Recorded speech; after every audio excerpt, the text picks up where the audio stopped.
우리가 하나님 앞에 드릴 수 있는 최고의 것이 뭐냐? 이건 예배 이상은 없습니다. 예배가 최고의 행위라고 얘기를 할 수 있습니다. 그래서 가나안 땅에 들어가기 전에 하나님께서 이스라엘 백성을 향해서 너희들이 예배를 꼭 점검해 봐야 된다. 이런 예배를 드려야 한다 하는 것을 말씀해 주고 있지요. 이 예배의 정신은 오늘날 우리에게도 동일하게 적용할 수 있는 말씀입니다. 과연 무엇을 점검하게 하셨는가? 첫 번째로는 하나님의 뜻에 맞는 예배를 드리라는 거예요. 그러면서 뭐라고 얘기하십니까? 8절에 보면 우리가 오늘 여기에서는 뭐예요? 광야까지는 각기 소견대로 했지만 너희가 거기에서는 뭐예요? 정착하는 가나안 땅에서는 그렇게 하지 말라. 여기서 어떤 하나님의 마음이 읽혀집니까? 너희들이 예배 드리려면 제발 여기에서 했던 대로 하지 마라 그 말이에요. 이대로 하면 안 된다 그 말이에요. 나 안 받겠다 그 말이에요. 그곳에 들어가서는, 가나안 땅에 들어가서는 제대로 예배 드려라. 한마디로 여기까지는 내가 봐줬다 그 말이에요. 광야니까. 그러나 너희들이 정착해서는 너희들의 뜻대로 하지 말고, 너희들의 소견대로 하지 말고 내 뜻대로 예배를 드려다오 라고 말씀하시는 거라 그 말이에요. 온전한 예배라고 하는 것은 내 소견에 내 뜻대로 드리는 게 예배가 아닙니다. 예배는 하나님의 전전에서 하나님의 뜻에 맞게 드리는 예배. 여러분, 가인의 예배를 하나님 받지 않으셨죠, 그죠? 왜 안 받으셨죠? 안 받으신 이유를 잘 모르겠어요. 그런데 히브리서에서 이렇게 기록합니다. 믿음으로 아벨은 가인보다 더 나은 제사를 하나님께 드림으로 의로운 자라 하시는 증거를 얻었지만, 하나님이 그 예물에 대해서 증언하지만 거꾸로 얘기하면 가인은 뭐예요?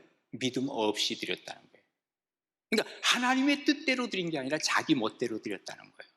이런 예배는 드리나 마나 드릴 필요 없다 그 말이에요. 하나님은 이스라엘 백성들을 보는 눈이 광야에서의 그 불신앙을 보셨어요. 조금 뭐라 그러면 기분 나쁘면 하나님 원망하잖아요. 조금 기분 나쁘면 돌아가자 그러잖아요. 이건 자기 뜻대로야. 하나님께서는 달랜 거예요, 여기까지는 이렇게. 그런데 가나안 땅에 정착해 하면서는 너희들 더 이상 달래지 않겠다 그 말이에요. 제대로 예배드려라 그 말이에요. 내 뜻대로가 아니라 내 뜻대로 예배를 드려다 그거예요.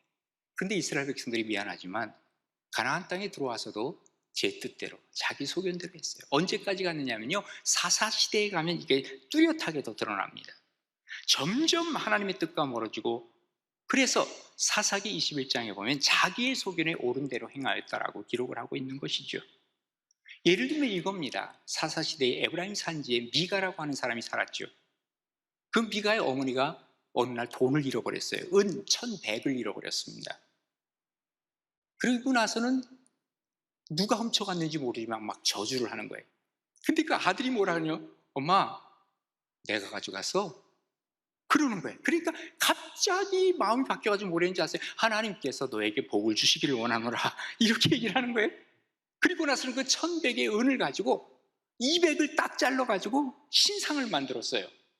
그리고 신상 앞에 절을 하고, 그리고 지 멋대로 제사장을 삼아가지고 그 제사장을 통해서 제사를 드릴 수 있도록 그렇게 한 거예요. 하나님을 섬기는 사람이 아니었다는 것을 얘기를 하고 있어요. 지멋대로 자기 소견에 옳은 대로 행했다는 것을 우리에게 보여주고 있는 것이죠. 이게 사사시대까지 간 거예요. 우리가 가만히 생각해 보면 요즘 현대인들은 개인주의에 찌들려 있어요. 내가 옳으면 옳은 거예요. 그리고 나와 다른 사람은 다 틀렸다고 생각을 하는 경우들이 얼마나 많은지 몰라요. 다른 사람 얘기 들을 생각 안 합니다. 내 생각이 언제나 옳아. 그러다 보니까 이것이 하나님 앞에서도 그런 생각을 갖는 거예요. 하나님보다 내가 더 옳습니다. 그러니까 하나님의 말씀이 어떻게 온다 할지라도 그 말씀과 나랑 상관이 없어요. 나는 내 길을 가겠습니다 하는 것이죠. 그런데 주님께서는 하시는 말씀이 너가 예배를 드리려고 하면 하나님의 뜻을 기다려라 그 말이에요. 주여 말씀하여 주옵소서 종이 듣겠나이다. 설득당하려고 하는 이 준비가 돼 있어야 되고, 하나님과 내 뜻이 달았을 때 나는 순종하려고 하는 이 마음을 가지고 예배를 드려야 진짜 예배가 된다는 거예요. 그런데 현대인들은 내 사상과 내 생각을 강화하게 되면 그런 얘기가 나오면 은혜 받았다 그러고요, 그렇지 않으면 은혜가 없다고 얘기합니다. 하나님의 뜻과 하나님의 말씀을 거절하려고 하는 이런 마음이 있습니다. 이게 뭐예요? 가인의 제사예요. 예수님 당시 바리새인의 제사예요. 전혀 의미 없는 제사를, 예배를 우리가 드리고 있는 것은 아닌가. 그래서 하나님께서는 너희들이 지금 드리는 예배가 내 뜻에 맞는지 확인해봐라. 그 말은 내 생각과 사상과 하나님의 말씀이 다르다고 하면 내가 하나님의 말씀을 통해서 설득당해야 이게 진짜 예배가 된다는 것을 말씀해주고 있는 것입니다.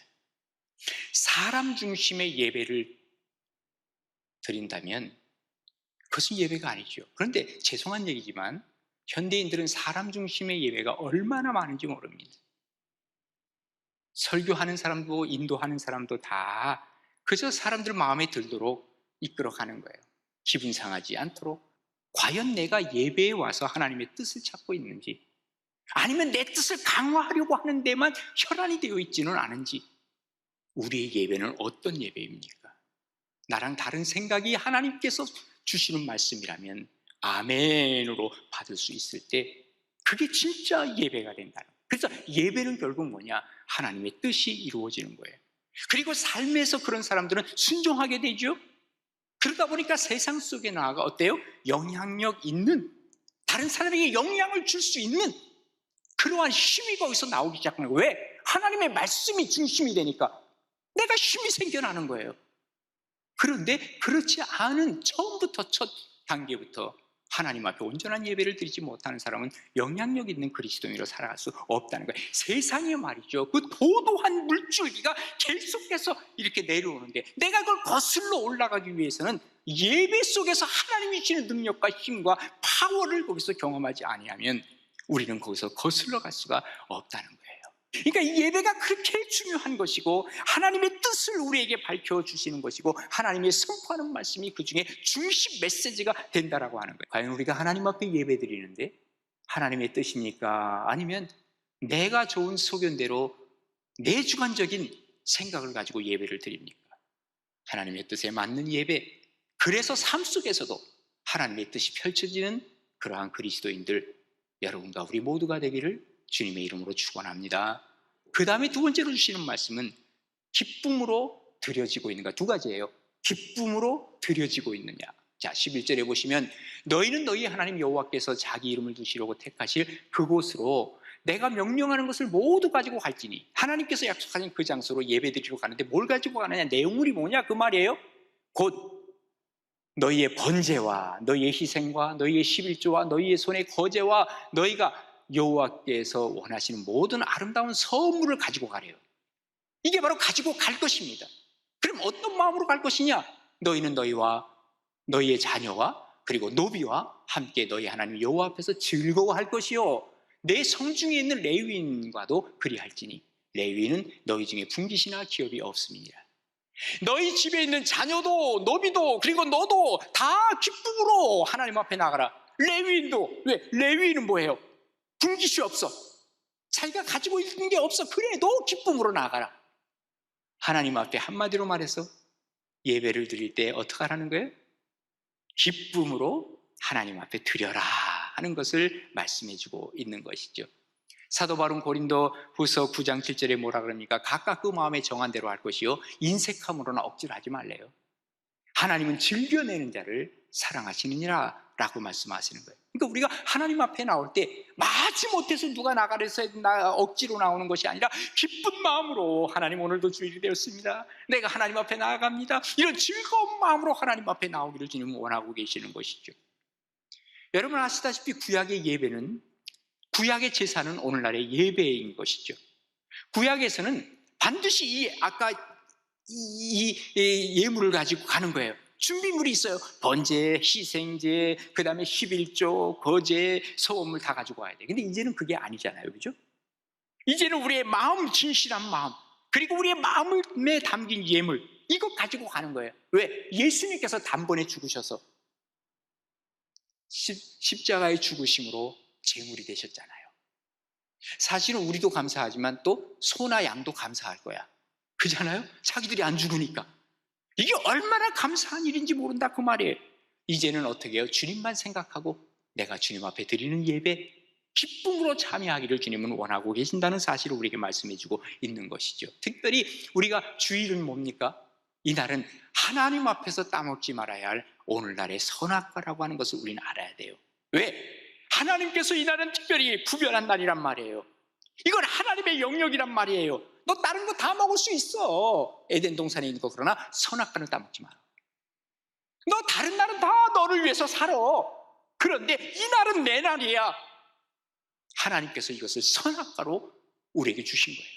그러니까 내가 놀고 싶어서, 세상 속으로 나가고 싶어서 내가 이것을 따먹는 날에는 우리의 뭐가 죽어요? 영혼이 죽어가는 거예요. 매일매일 영혼이 살아나야 되는데 살아나야 할 영혼이 계속 죽어가고 있다는 사실을 우리는 기억해야만 한다 그 말이죠. 그래서 신명기 5장 12절에 이렇게 기록하죠. 내 하나님 여호와가 내게 명령한 대로 안식일을 지켜 거룩하게 하라. 엿새 동안은 힘써 내 모든 일을 행할 것이나 일곱째 날은 내 하나님 여호와의 안식일인즉 너나 내 아들이나 내 딸이나 내 남종이나 내 여종이나 내 소나 내 나귀나 내 모든 가축이나 내 문 안에 유하는 객이라도 아무 일도 하지 못하게 하고 내 남종이나 내 여종에게 너 같이 안식하게 할지니라. 너는 기억하라. 뭘? 내가 애굽 땅에서 종이 되었더니 내 하나님 여호와가 강한 손과 편 팔을 가지고 너를 인도하여 내었다 그 말이에요. 그러므로 내 하나님 여호와가 내게 명령하여 안식일을 지키라 하시느니라. 아니 나를 구원해 주셨고 내가 죽을 그 길에서 나를 건져주신 하나님 앞에서 내가 명령한다. 안식일을 너희들은 거룩히 지켜야 한다는 것을 얘기해 주고 있는 것이죠.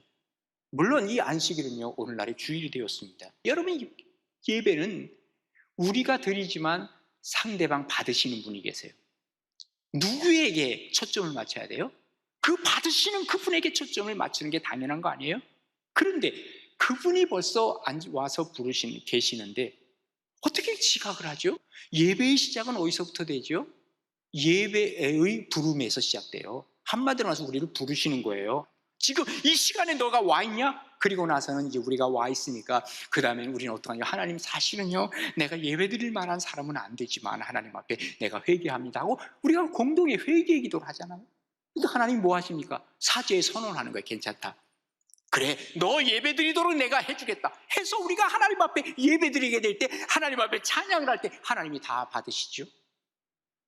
그리고 나서 우리가 신앙 고백을 하고 하나님 알겠습니다. 그리고 기도를 기도할 때 저 사람 대표 기도하니까 난 딴 생각하지 아니잖아요. 아멘 아멘 하면서 하나님 앞에 그 기도를 내 기도로 올리는 거죠. 그리고 하나님이 그 다음에 말씀을 주시는 거예요. 아멘 주여 아이고 이건 내 생각이 내가 그렇지 않았는데 하나님이 이렇게 말씀하시네요. 알겠어요 하나님 내가 이거 생각 바꿀게요. 그리고 나서 이제 헌금을 할 때 내가 하나님 헌신하는 마음으로 이게 지금 돈 보지 마시고 여기 내 마음이 여기 담겼어요. 받으세요. 그래 내가 받을게.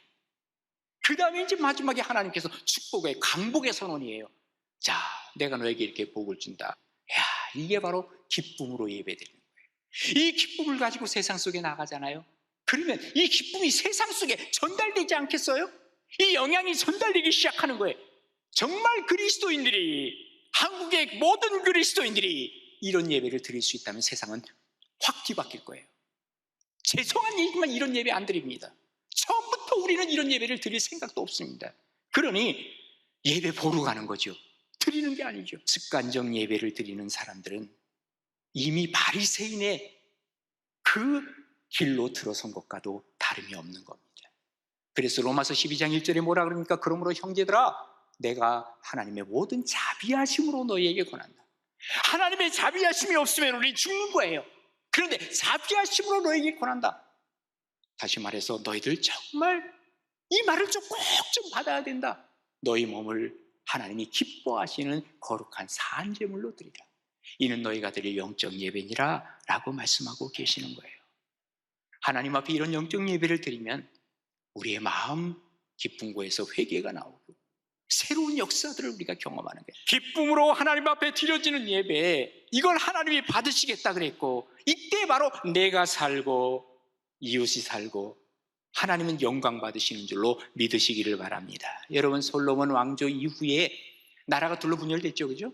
북왕조는 선한 왕이 한 명도 없어. 20명 중에서 어쩌면 그래요. 예? 그런데 남왕조는요, 선한 왕이 그래도 8명이나 나왔어요. 그런데 그 8왕 중에서요, 3왕은 성군이라고 불려요. 그 중에서도 3왕 누구예요? 여호사밧, 히스기야, 요시야. 그럼 그들의 공통점은 뭐냐 그 말이에요. 그들의 공통점은 그 조상 다윗의 길로 행하였더라 라고 기록하고 있어요. 그럼 다윗의 길이 뭐예요? 다윗의 길, 그들이 예배를 살려냈어요. 그래서요, 여호사밧도 히스기야도 요시야도 보면 유월절 예배를 드리고 하나님 앞에 제사를 온전히 드렸을 때 그들은 어떤 이름을 들어요? 성군, 거룩한 임금이다 그 말이에요. 우리가 성도 거룩한 무리 속에 속한다면 똑같아요. 그 조상 다윗의 길, 다시 말해서 예배가 살아있는 길로 가면 하나님께서 우리를 성도라고 인정하지만, 우리가 하나님 앞에 온전한 예배를 드리지 못하면 성도라고 말할 수 없다는 것이죠.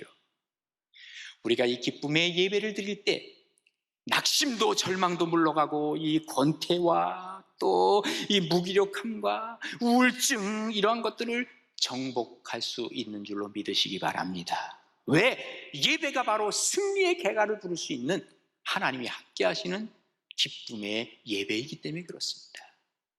진정으로 기쁨으로 하나님 앞에 온전히 드려지는 예배가 여러분과 우리 가나안 교회 예배가 되기를 간절히 바랍니다. 마지막으로 3번째는 하나님이 계시는가 하는 것을 우리가 점검해 봐야 됩니다. 자, 13절 14절인데요. 너는 삼가서 내게 보이는 아무 곳에서나 번제를 드리지 말고 오직 너희의 한 지파 중에 여호와께서 택하실 그곳에서 번제를 드리고 또 내가 네게 명령하는 모든 것을 거기서 행할지니라. 하나님이 정하신 장소에서 예배를 드리래요. 이게 신명기에 18번이나 나옵니다, 이 말씀이. 그러면 하나님이 정하신 장소가 어디예요? 그 당시에 예루살렘이죠, 예루살렘. 예. 그럼 예루살렘은 어떤 곳인데요? 자, 거슬러 올라가면 아브라함, 그가 이삭을 하나님 앞에 제물로 드리려고 했던 어디? 모리아. 이 모리아 산이 바로 예루살렘이죠. 그리고 나중에는 이것이 이제 아라우나라고 하는 사람이 이 땅을 차지했어요. 그리고 그 아라우나가 거기서 탈곡을 하는 이 타작마당이 됐어요. 근데 그곳에 이제 어느 날 다윗이 하나님 앞에 제사를 드리려고 하다 보니까 다윗이 옛날에 아브라함에게 제사 드렸던 그런 생각이 났을 거 아닙니까? 그래서 내가 그곳에 간 거예요. 그러니까 아라우나가 주인으로 돼 있어요. 야, 이거 나 여기서 제사 드릴게. 그랬더니 그러세요. 그냥 이거 이 땅 아예 가져가세요. 왕이 달래니까. 그러니까 다윗이 뭐라니까, 아니야, 나 이거 공짜로는 안 받을 거야. 여기 돈 가격을 해줄게 하면서 부동산에 알아보니까 다 가격이 나와.